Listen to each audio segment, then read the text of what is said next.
Hello friends, இது உங்கள் empty பாட்டில். Sun டிவில சித்தி ரெண்டும் மற்றும் மலர் அப்படிங்கிற சீரியல்ல நடிச்சு பிரபலமானவங்க பிரீத்தி சர்மா. இவங்க சில தெலுங்கு சீரியல்லையும் நடிச்சிருக்காங்க. மலர் சீரியல்ல இருந்து பாதிரியே விலகிட்டாங்க. அதுக்கப்புறம் ஜீ தமிழ்ல ஒரு சீரியல் பண்ணிக்கிட்டு இருந்தாங்க. இவங்க நடிச்ச 2 சீரியலுமே பாத்தீங்கன்னா இவங்களுக்கு ரசிகர்கள் இருந்தாலும் அந்த சீரியல் ரெண்டும் பெரிதா வெற்றி அடையல. அந்த சீரியல் ரெண்டுமே எதிர்பார்த்த வரவேற்பு கிடைக்காத ஒரு சீரியல் தான்.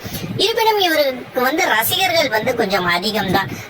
ஸ்பெஷலி பாத்தீங்கன்னா சித்தி 2ல அந்த கவின் வெண்பா பேருக்கு ஒரு பெரிய ரசிகர் படை இருந்தது. இவங்க ஜீ தமிழ் சீரியல்லையும் இப்ப நடிக்கிறாங்களா இல்லையா அப்படிங்கறதே தெரியல. இப்ப சன் டிவில நிறைய புது சீரியல்ஸ் லான்ச் பண்றதுக்கு முயற்சி பண்ணிக்கிட்டு இருக்காங்க. அதுல பிரீத்தி சர்மா நடிக்கும் ஒரு சீரியலும் இடம்பெறும் அப்படின்னு சொல்றாங்க. இந்த சீரியல் நான் பிரைம் டைம்ல தான் ஸ்லாட் பண்ண போறாங்க. நான் பிரைம் டைம்லயும் நிறைய சீரியல்கள் முடிகிற தருவாயில இருக்கு. அந்த ஒரு சீரியல்ல ரீப்ளேஸ் பண்ற சீரியல்ல பிரீத்தி சர்மா ஹீரோயினா நடிப்பாங்க அப்படிங்கறது தெரியுது. இதுக்கு ஹீரோ யாருன்னு தெரியல. மோஸ்ட்லி சித்தி 2ல அவங்களுக்கு பேர நடிச்ச கவினே நடிக்கலாம் அப்படிங்கிற மாதிரியும் சொல்றாங்க. பட் உறுதியான தகவல் இல்ல.